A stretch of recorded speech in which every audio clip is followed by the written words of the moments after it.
Locked within a building whose walls have absorbed murder, starvation and execution. This is what awaits the Scariest Places team as we travel to Derby. And also, we have to learn how to drink tea in night vision.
Hello and welcome to Scariest Places. I'm Annette Pielding, and today I brought my team to the ghost capital of England, where they're reputed to have been more than 1,000 spooky sightings, and where people flock to all over the world to take part in the ghost tours. So today we're going to be spending 24 hours in a place that knows nothing but torture, pain, total incarceration and really bad food. So welcome to Derby Gaol. Originally, this prison was built to house 21 inmates, but it very quickly expanded and they had to keep 6 people to one cell like this. Can you imagine 6 people packed into this tiny space? It must have stunk.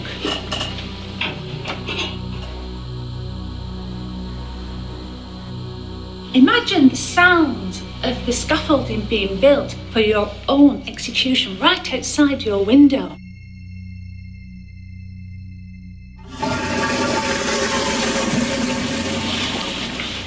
And this is what's happened here. So it's not surprising that the spooks that are in this place are less than friendly or happy.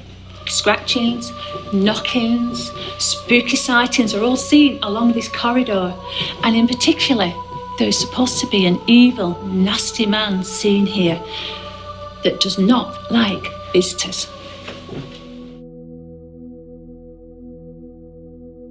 The first jail, built in Derby by order of King Henry VIII, which was in the centre of town, is recorded as being a foul, stinking place and rife with disease.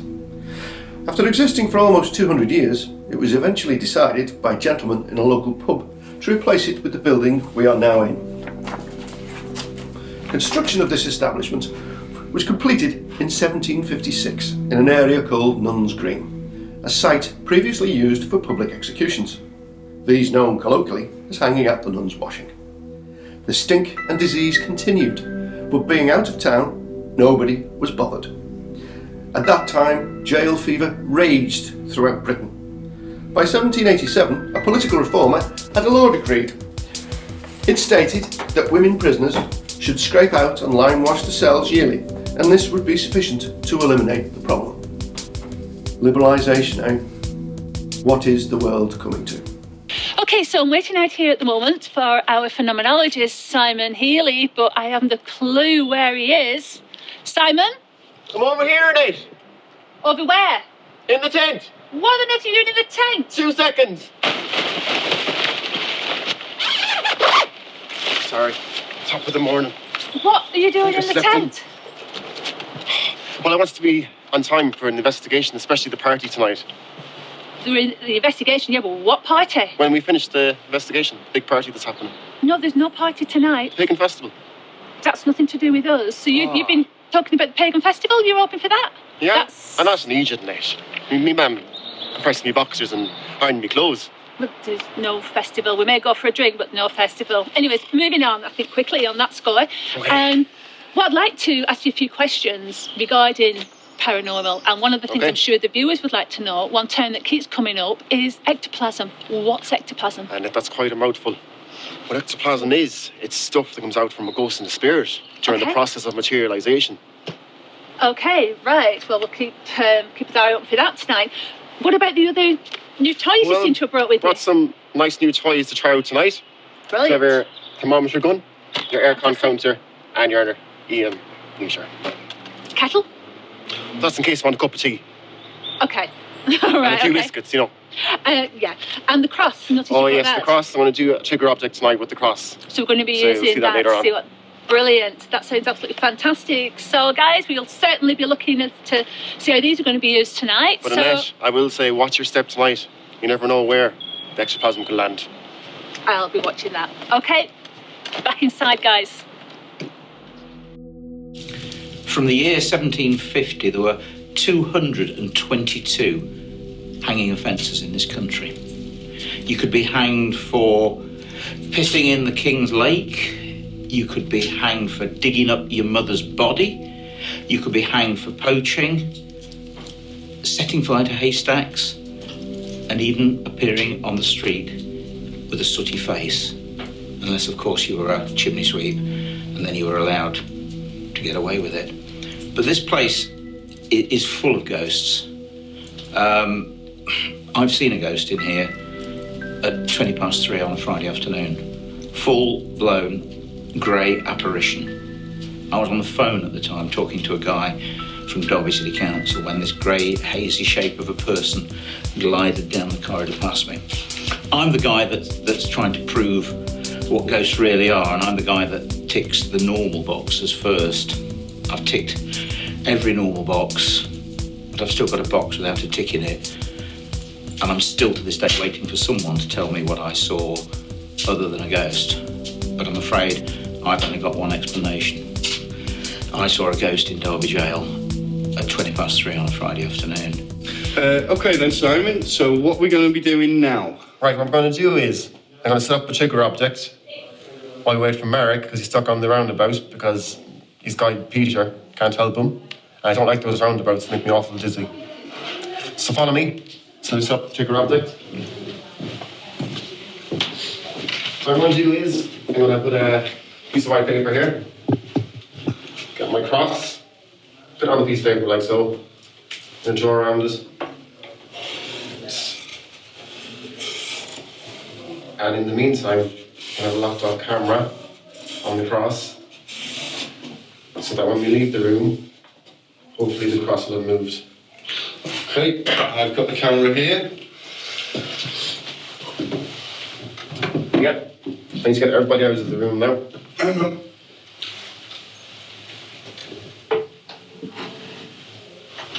Yeah, perfect. I'll seal up the room. OK. After Merrick finally decided he had to hang to the left to exit the roundabout safely, he came just on time to join our group session with Richard Felix. Right, I'd just like to take this opportunity to Richard Felix to thank you very, very much for having us in this fantastic Derby Gaol. It's brilliant. My pleasure. It's jail, dear. No, darling, it says Gaol on the door. Sorry, it's jail. Gaol. I thought... Well, anyway, let's ask Merrick some questions, shall we? OK. So, Merrick, can ghosts actually choose to haunt literally where they want? Well, Richard, Yes? you're Dick. No, my name is Richard. It's always been Richard. What's wrong with you people? My name is Richard. That's nice, Dick. Ed. Anyway, Richard, Yes. ghosts do have a sense of where they'd like to be in the afterworld. And the feeling of that is, if I was a ghost, which one day I will be, I'd be in Barbados. I'd be sunbathing, if ghosts can do that. But I'll find out. I want to ask a question. Why are ghosts always nasty? And why do they always throw stuff at us? No, that was Phil. I saw him draw ghost faces on the stones earlier. Look, yeah, so we do seem to have a lot of nasty ghosts following us around. Why is that, Merrick? Well, you know, why did they have to be nasty? Why is it every time we go to an investigation, guys, they're nasty? Why can't they be nice spirits? Because nice spirits don't sell TV. We need nasty spirits. But why do they always have to be nasty? So have we got any nice spirits here? Okay, Peter. Okay, God bless. No, they're all nasty. Oh, great. What's the matter? It's just natural. Who are you? What are you doing here? My name is Richard Felix, and I'm the historian with Scariest Places. So, how come there's two of us here? Because that's me. No, you're Richard Felix. Yeah. I'm Richard Feelit. Completely different thing. Okay. So, Merrick, why is it that you also see ghosts a lot in graveyards? Well, to be honest, Annette, you don't see ghosts in graveyards because the one thing that I understand is that why would a ghost be in a graveyard? I was here first. He'd be sitting there in the rain saying, "This is not No, boss." not to talk. No, Okay. I wouldn't dream of taking. And Oh, come on. what I was going to say is about the ghosts is that they wouldn't want to be in a graveyard. Could you both stop acting like a pair of dicks? It's Richard! And I've had enough. I'm out of here. Goodbye. Well, I'm glad that figure's gone. Not boss. Not boss. After Richard's abrupt withdrawal from the presence of Dick, we decided to review the footage of Simon's toys and were amazed at the amount of activity they actually got up to without Simon. Could this be a genuine phenomenon of Derby Gaol, jail? Okay, so I'm about to check out the sugar objects that we set up earlier. So let's go and check it out.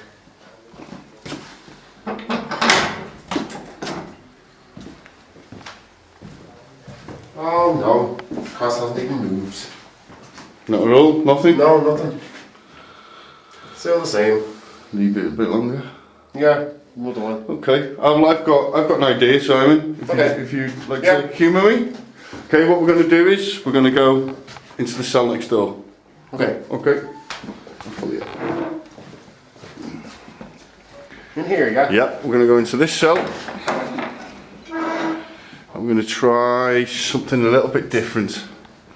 If you can stand on this board for me. On this? Yeah, on that board there on the floor. And what we're going to do, this here chalk, I'm going to draw around your feet. Alright. Like a trigger object, is it? Well, yeah, exactly that. Oh. Now we've got a giant trigger object. And what's the next step we usually do? We leave. For a couple of hours. Yeah. Left your friend there, Simon, in the corner. See you all in the same Yeah, I'm going to see you in a couple of hours, mate. But. No. But. What do you mean, but? Oh, thank. After Carl locking the leprechaun up, we decided to continue tonight's investigation in the condensed cell. Okay, we're now in the condensed cell, so Merrick, could you ask Peter, are you picking up with anybody or anything? Sure. Yeah. Okay. Okay, God bless Peter, yes. Oh, I can ask. There's no easy way to say this, guys, but Peter's actually on strike. On strike? Yeah, he's on strike. How can a spirit go on strike? Well, basically, Peter's telling me is that he's noticed he's not in the credits to the show, and he's not happy. He says he's a very valuable member of the show and he deserves to be credited for the work that he does. He wants... Carl, can we put him on the credits at the end? Yeah, all right. Yeah, boss. Okay, right, so Peter, you can be on the credits. Okay, God bless Peter, yeah. And also he wants paying because he's noticed he's not getting paid either. So he wants paying? Yeah, You're having a laugh. If you pay what you pay me into my account, I'll make sure that he gets it. Looks like your makeup allowance is gone. You're joking? No. Don't even think about it. No. I think we better sort of get Peter earning a bit now, please. Yes, fine. We'll talk later. So, okay, God bless. Okay, he says that's fine. He says he can continue knowing that he's getting paid and he's going to be in the credits. Well, so. you better earn your keep now, Peter. Okay, brilliant. So let's get started. Okay, so... Okay, Peter, yes, okay. Okay, what I'm sensing from Peter now is that there is a gentleman right behind me sitting down on the bed. Okay. And from what I can see, he's got his hands like that, cradling his head. I guess he's... Well, and, imagine he's not be and he's happy. sitting there, and he's cradling his head, and he's saying, "Get this headache away from me! Get this headache away from me! Leave me, you bad headache!" is what he's saying. And okay. From what Peter, okay, God bless, is that the doctor's on his way, and he's going to come and relieve this man of his headache. Because back in those days, there were no paracetamols, so they had to resort in other medicines or rituals, okay. As we'd like to call these days, voodoo. Okay. And what, in here? In here, the doctor is, I can see the doctor is just there now, and he's got a little friend. He's got a friend. What, a child? Not a child, but a goat. A goat? He's got a goat. And the doctor... A ghost goat? He's a ghost goat now, yeah? But at the time he wasn't a ghost goat, he was just a goat. Okay. But what the doctor is doing is this... Oh, this is brilliant. He's got his hand on the prisoner, and he's got his hand on the goat. Why? Because back then, the doctor would basically... He'd be transferring the headache from the prisoner to the goat to relieve the man of the headache. Okay. So that is how he got rid of his headache, and now the headache is now in the goat. And what happens to the goat? Well, what happens to the goat now is they take it outside and they smash his head in with a stone. Oh! That's not very nice. Don't What think the about goat the gets much out of this. RSPCA or...? Well, back then there was no RSPCA, so it was fine. Oh. So... I think I don't really want to know more about what goes on there, so can we carry on outside, guys? Yeah, sure, please? yeah, let's go, yeah, that's fine. This way. After Merrick's revelation of the untimely demise of the ghost goat, we continued the investigation in the corridor. Alright, Mike, we're now out in the corridor of the jail, and is Peter working with us now? Is he picking up on anything? Yeah, no, he's still overjoyed. But what I'm sensing is that in this corridor I'm picking up on an energy from the Debtors, and if we can go into here now... No. I've got Simon in there as a trigger object. Right, come out now. No. Have you moved? No. Good. Okay. Okay. Okay, so what I'm sensing is... Can you still pick up? Oh, I can still pick up, yes, Okay. because the energies that I'm picking up on is a very strong energy with a certain... What I'm sensing is a very flamboyant male. Okay. A very, a squire. Had a bit of land. And So this, high up, and he was... very high up, was given a lot of money. Yes, okay, God bless. Was given a lot of money. What, did he inherit, or...? He inherited money from what I'm understanding, but... Okay. Can I have a name, please, Peter? Yes. Okay, God bless. I'm sensing a John. All right. Or a James. Okay. A John or a James, and... Would that be John Mitten? John Mitten, it could be. I can only get the first name. Okay. What I'm sensing with this John, maybe Dick could help us with that as I explain, is that he was put in the Debtors. He was arrested for owing money. All right, but he started off with a lot of money. He had a lot of money. Okay, how did he lose it? How did he lose the money? Okay, yeah. What I'm sensing is this, from what Peter's telling me, is that he didn't care. He didn't care about where the money was going. He lost it on a horse. What, horse racing, gambling? No, he was on a horse and he was throwing money away like Really? that. Yeah, he didn't care, didn't want it. He's throwing it. He's going, yeah, take the money, don't want it. Yeah, I've got loads of money. Right. And he thought that it was unlimited and he'd have it forever. But he didn't, Peter wasn't there. because he ended up here in the Debtors. Okay. All right. So he pretty bankrupt and. From what I'm sensing, how did he get in here, Peter? Okay, God bless. You won't believe this. Try. He was arrested outside the jail for riding a big black bear. A bear, not a horse. No, not a horse, a big black bear. Okay. And he was arrested because he was making a nuisance in the street. He was, God bless, he was naked on a big black bear. So you can understand people in the street are going, what's he doing? He's naked on a bear. That sounds So a bit... the police took him, and when they found out who he was and the fact that he owed money for his lifestyle, they threw him in here. Are you gonna... I mean, this sounds a bit far-fetched to me, Yes, must admit. It did when I researched it as well, because I found this in a document, and it was John Mitten, 1834, and that is pretty much what happened. It's true. Yes, it's a very eccentric gentleman. And that Very also eccentric. means that I've got one up on Chris O'Beef, because he didn't believe me. And I'll just let you all know now, I researched it in a history book. So there you go, that's one up on you. I think we'll move on from there, okay, Boss. guys? Boss.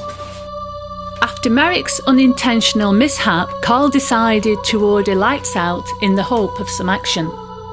Okay, Merrick, we're now doing our nighttime investigation on the corridor, and so it's obviously lights out, but is there anybody you're kind of picking up? Oh, it's like somebody's... I think someone's just Yeah, been arrested now, I think. Maybe going to get brought in here, yes, by the sound of it. But what? Yes, there are very high activity going on at the moment. We've had quite a lot of shell as you can hear on the cameras, there is knocking. Yes. And that is of a warder who I'm picking up on. Who, okay, God bless Peter.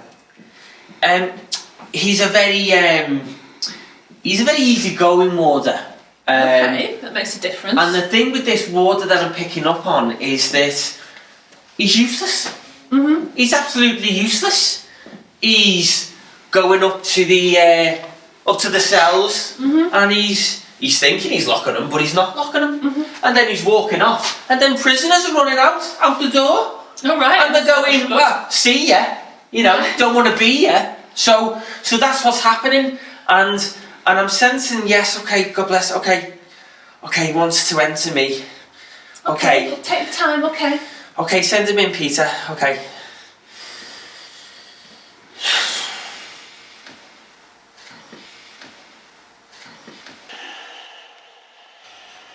Merrick? Hello? I can't do it! I can't do it! There's too many keys! Too many keys! How can anybody do a job with too many keys? Hello, sir. I can't do it! Can we have a name, sir? There's too many keys. Who am I talking to? I can't do it with too many keys. Nobody understands. Are you the jailer? Why can't they put keys for this side on one chain and keys for the other side on another chain?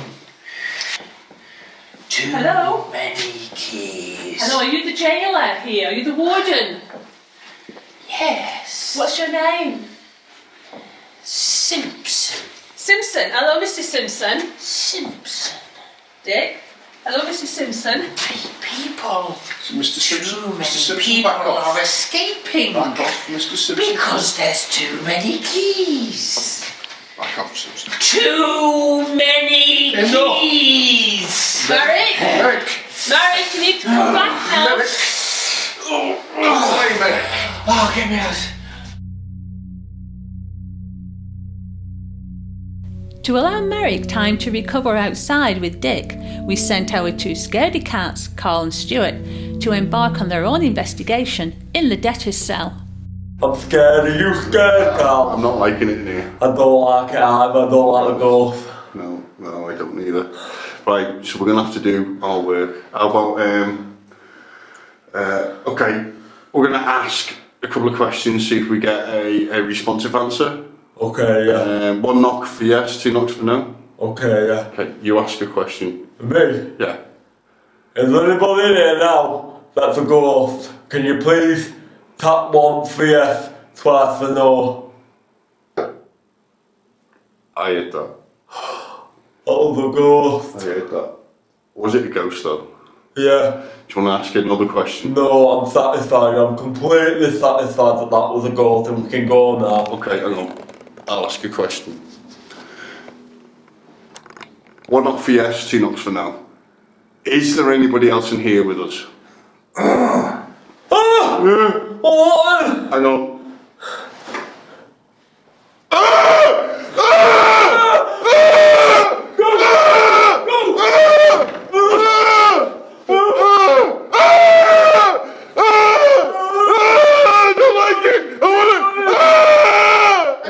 Stop about. I'm here to lock up because you Richard off. You're acting like a complete pair of Who are you? I'm Ash. I've been told to lock up by Richard. I play the jailer on the Ghost War. So you're not a ghost then? I'm not a bloody ghost, you fool. I've weed myself. After the terrors of the night's investigation resulting in a moment of incontinency from Stuart, we turn to our parapsychologist, Chris O'Beef, for his thoughts on tonight's events. Well, another fascinating investigation by the Scariest Places team there. Good to see Peter. He's going to get his credit. I mean, he does all the work, doesn't he?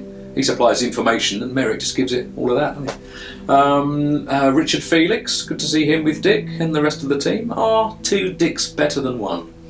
I guess we'll find out. In the meantime, I've got some big news. Unfortunately, this will be my final appearance on Scariest Places. I'm leaving.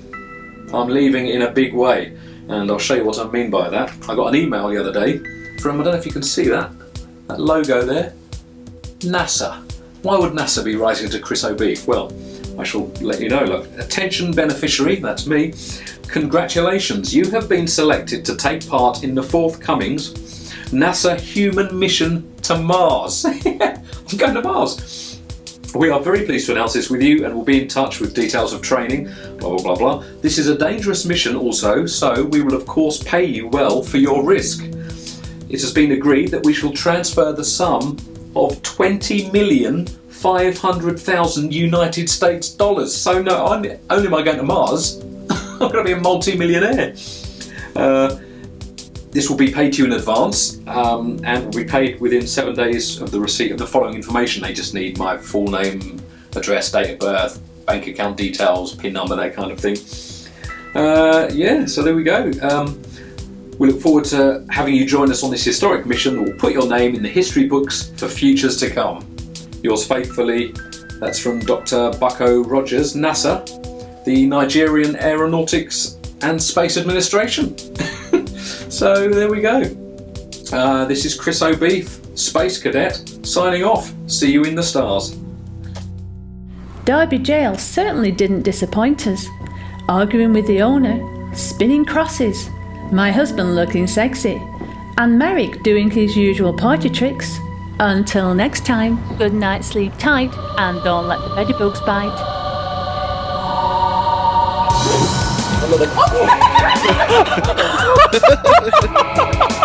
Put more water in it, keep telling you.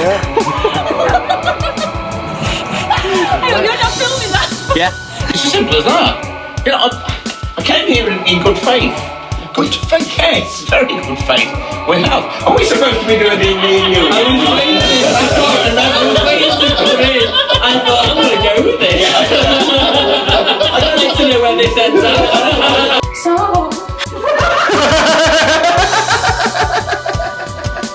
Yes.